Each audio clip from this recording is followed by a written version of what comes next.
That is the southern wall of the Cox Cable Cleveland area headquarters. That's the door that we used to haul stuff in and out of the studio. That is the studio door.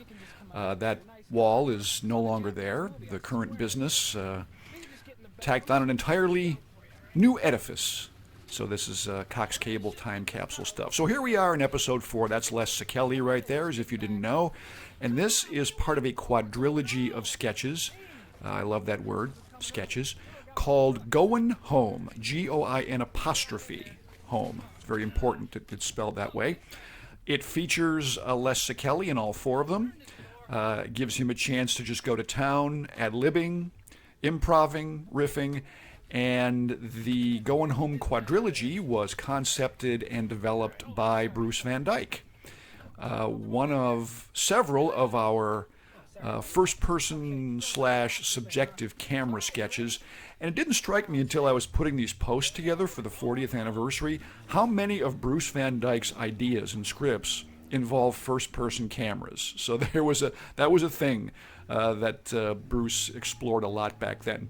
So the premise here is that Les plays this guy who gives this unseen person, played by me, running camera. You see my left arm and hand every now and then, giving this person a ride home. Now, he might be a co-worker, he might be a friend, who knows, but he's giving this guy a ride home, in Les's mind quite graciously. But the problem for this poor sap in the back seat, this subjective person, is that the character Les plays is rude and arrogant and impatient and sort of unpleasant. And he puts this guy through some indignities and annoyances and steals his money.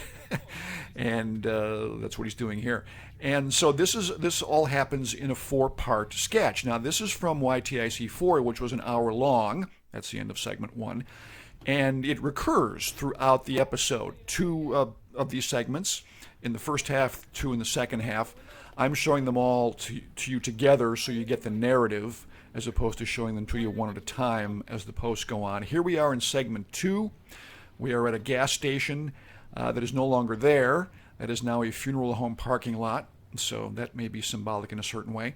But we switch back and forth from the first-person poor sap camera to objective camera shots to sort of tell the story of time lapses and setting changes and that sort of thing. And then we go to segment 3, where we make a fast food order at, he's taking his watch now here, by the way.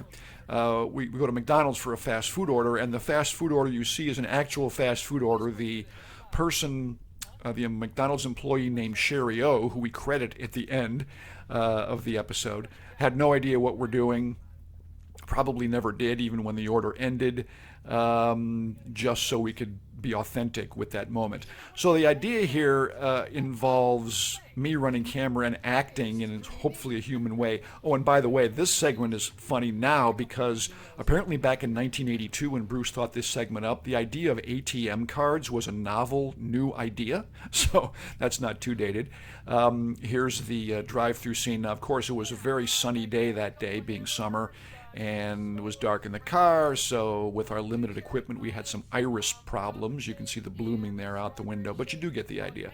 So anyway, I had to act as naturalistically as possible with my camera movements to sort of make head shakes human looking in my hand. And this is my street, by the way, where I grew up, part 4. This is the street that my parents' house is on, Pine Grove Avenue in Parma. We get a whirlwind tour of Parma with this quadrilogy of sketches. But the entire time we're doing this, Bruce Van Dyke, who wrote the sketches, is sitting next to me, running audio and running the Portapack recorder. So we're all cramped into Les's tiny Maverick. And of course, the payoff here, there's my parents' house. It looks nothing like that anymore. The payoff here is that not only did he torment this guy, but he also basically took his car and just basically was rude the whole way. So that's Goin Home, 1, 2, 3, and 4.